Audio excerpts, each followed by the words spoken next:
লা হাওলা ওয়ালা কুওয়াতা ইল্লা বিল্লাহ 499 বার পড়লে কি হয় জানলে আপনি অবাক হয়ে যাবেন। আমরা অনেক সময় কঠিন বিপদে পড়ে যাই, অনেক সময় হতাশ হয়ে যাই। ফ্রাস্ট্রেটেড পিপল, যারা সবসময় ডিপ্রেশনে থাকেন, সবসময় টেনশনে থাকেন, কি করবেন কোনো কুল কিনারা খুঁজে পাচ্ছেন না, বারবার বিপদ আসতেছে, হতাশ হয়ে যাচ্ছেন। ভালো করে মনে রাখবেন, আল্লাহ তাআলার কাছে যদি আপনি সঠিকভাবে চাইতে পারেন, অবভিয়াসলি আল্লাহ তাআলা আপনাকে দিবেন। আমরা আল্লাহর কাছে চাওয়ার মতো চাইতে পারি না। লা হাওলা ওয়ালা কুওয়াতা ইল্লা বিল্লাহ খুবই চমৎকার একটি বাক্য। যদি কোনো ব্যক্তি অভাবে থাকেন এবং এই দোয়া পরে যদি আল্লাহ তাআলার কাছে দোয়া করে, আল্লাহ পাক রব্বুল আলামিন তার অভাব দূর করে দিবেন। কোনো ব্যক্তি যদি বিপদে থাকেন, আল্লাহ পাক রব্বুল আলামিন বিপদ থেকে হেফাজত করবেন। এই আমলটি কীভাবে করবেন আমি বলে দিলে আপনারা সুন্দর করে যদি আমলটা করতে পারেন, অবশ্যই কয়েকদিনের ভিতরে ভালো ফলাফল পাবেন। বিশেষ করে এখন ইয়াং পিপল যারা আছে, অনেকটা দিনের পথে চলে এসেছে, এখন তারা মাজারে গিয়ে চায় না, আল্লাহর কাছে চায়, ঠিক কিনা?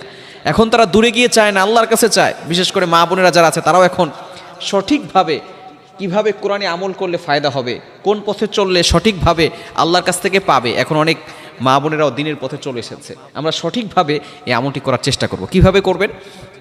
লা হাওলা ওয়ালা কুওয়াতা ইল্লা বিল্লাহ এতটুকু 499 বার পড়বেন। এবং এটা পড়ার আগে আপনি দুরুদের আমল করবেন। মনে রাখবেন, আমরা অনেক সময় দোয়া করছি, দোয়া কবুল হচ্ছে না, বিকজ আপনি মনে রাখবেন সব সময় দোয়ার আগে যদি দুরুদ পড়া হয়, তাহলে এই দোয়াটা একেবারে আরশে আজিমে গিয়ে নক করে। আর যদি আপনি দুরুদ না পড়েন, তাহলে এই দোয়াটা মুআল্লাকুন, ঝুলন্ত অবস্থায় থাকে, পেন্ডিং বলেন আমরা। অনেক সময় দেখবেন আপনি মেসেঞ্জারে অথবা অন্য কোথাও আপনি মেসেজ পাঠিয়েছেন, যদি আপনার ফোনে অ্যামাউন্ট না থাকে, তাহলে সেটা পেন্ডিং অবস্থায় থাকে, সেটা যায় না। ঠিক তদ্রুপভাবে আপনি যদি দুরুদ না পড়েন আর আল্লাহর কাছে দোয়া করেন, এই দোয়াটা কিন্তু আরশে আজিম পর্যন্ত পৌঁছাবে না, এটা মুআল্লাকুন, আসমানে গিয়ে ঝুলন্ত অবস্থায় থাকবে। দুরুদ পড়বেন, সাথে সাথে আল্লাহ পাক রব্বুল আলামিন সেই দোয়াটা অ্যাকসেপ্ট করে নেবেন, কবুল করে নেবেন। এজন্য যেই আমলই করেন না কেন, শুরুতে আপনি দুরুদ পড়বেন।